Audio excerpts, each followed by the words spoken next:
ये कहानी मुझे मेरी माँ ने बताई थी और उन्हें मेरी नानी ने। मेरी नानी जहाँ रहती थी वो एक छोटा सा गांव था, जहाँ हर कोई एक दूसरे से मिलजुल कर रहता था। गांव में हर शुक्रवार को एक मेला लगता, जहाँ आसपास के गांव के लोग भी अपना सामान लेकर बेचने के लिए आते थे। ऐसे ही एक शुक्रवार को जब मेला लगा हुआ था, तो एक अनजान आदमी वहाँ एक दुकान में आता है, जो उस गांव के जमींदार की थी। उस आदमी ने वहाँ काम कर रहे नौकर से कहा कि मैं तुम्हारे मालिक से मिलना चाहता हूँ। नौकर अपने काम में लगा हुआ था, तो उसने बिना ऊपर देखे ही कहा, मालिक अभी काम में व्यस्त है, तो वो तुमसे नहीं मिल सकते। अगर मिलना हो तो किसी और दिन आना। उस आदमी ने फिर से कहा, मुझे तुम्हारे मालिक से बहुत ज़रूरी काम है, एक बार उनसे मिलने दो। अब उस नौकर ने उसकी तरफ देखा तो उस आदमी के हाथ में एक लाल रंग की थैली थी, जिसमें कुछ ऐसा था जो वो छुपा रहा था। तभी वहां आवाज सुनकर जमींदार बाहर आया और कहा, ये कैसी आवाज हो रही है? तभी उस आदमी ने कहा, मालिक, मैं एक चीज बेचना चाहता हूं, एक बार आप देख लीजिए। अगर आप खरीदना ना चाहे तो मैं फिर कभी यहां नहीं आऊंगा। जमींदार ने कहा, ठीक है, बताओ क्या बेचना है? उस आदमी ने अपनी थैली खोली और जमींदार को दिखाई। जमींदार की तो आंखें फटी की फटी रह गई। उसने उस आदमी से कहा, अंदर चल के बात करते हैं। अंदर जाकर जमींदार ने सबको बाहर भेज दिया और कहा, अभी थोड़ी देर कोई अंदर नहीं आएगा। फिर जमींदार ने उस आदमी से कहा, ये सब तुम्हें कहाँ से मिला? कहीं ये चोरी का माल तो नहीं है? उस आदमी ने बस इतना ही कहा, ये मुझे पीछे वाली पहाड़ी पर मिला है। जब जमींदार ने वो थैली वहां खाली की तो उसमें सोना, हीरे, मोती और बहुत सारे कीमती जेवर थे। ये देखकर उस जमींदार ने बार बार उस आदमी से पूछा कि ये सब कहाँ से मिला? पर वो आदमी बस इतना ही कहता कि पीछे वाली पहाड़ी पर मिला। जमींदार समझ गया था कि ये आदमी और कुछ नहीं बताएगा। इसलिए जमींदार ने कहा कि मुझे ये चोरी का माल लगता है, तो मैं इसके ज्यादा पैसे नहीं दे सकता।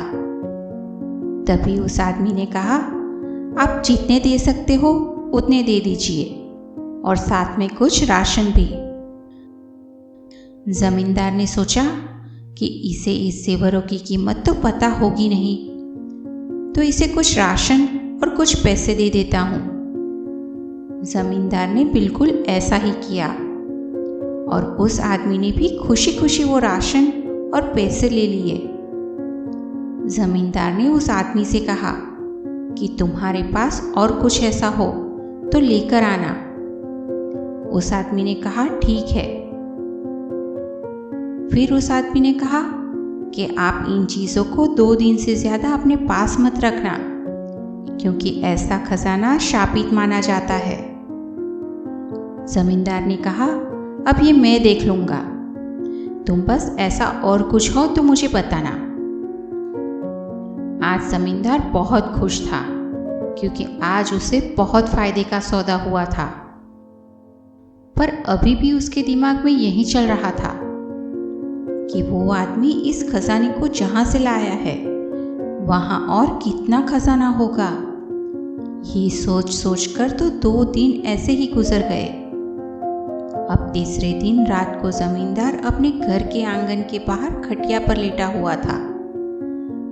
तभी जमींदार की नजर उस आदमी पर पड़ी जो कहीं जा रहा था। जमींदार ने सोचा जरूर ये आदमी उसी खजाने के पास जा रहा है। इसीलिए जमींदार ने उसका पीछा किया।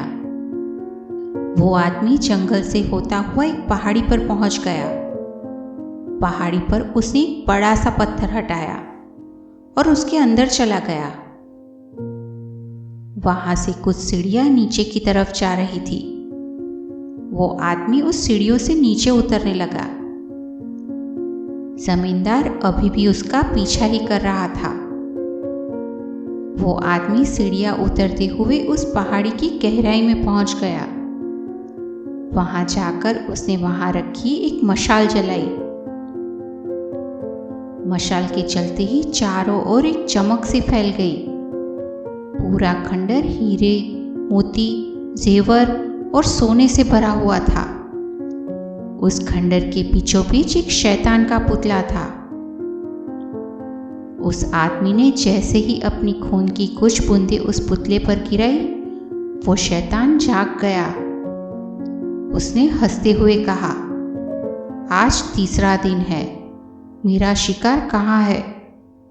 उस आदमी ने कहा, मैंने वो खजाना एक जमींदार को बेच दिया है और उसे चेतावनी भी दी है कि खजाने को 2 दिन के अंदर किसी और को बेच दे। अगर वो जमींदार ऐसा नहीं करेगा तो आपका शिकार तैयार है। शैतान ने उस आदमी से कहा कि अगर मुझे मेरा शिकार नहीं मिला तो मेरा अगला शिकार तुम हो।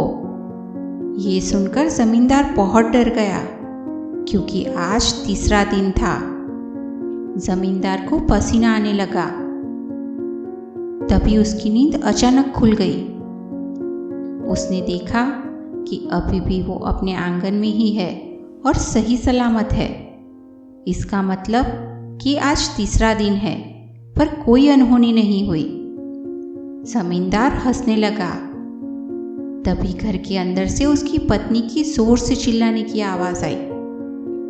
वो भागते हुए अंदर गया तो देखा कि घर की छत गिरने से उसकी पत्नी और एकलौता बेटा मर चुका था। तब से जमींदार पागल जैसा हो गया। वो हर रोज आते जाते लोगों को बताता कि उसने सपने में क्या देखा, पर कोई उस पर विश्वास नहीं करता था। कहते हैं कि वो खजाना उस खंडर के शैतान का है और जो भी उस शापित खजाने को अपने पास रखता है वो उसी जमींदार की तरह पागल हो जाता है या जिंदा नहीं रहता। दोस्तों, कहानी आपको पसंद आई हो तो वीडियो को लाइक करना और चैनल को सब्सक्राइब करना बिल्कुल भी ना भूलें।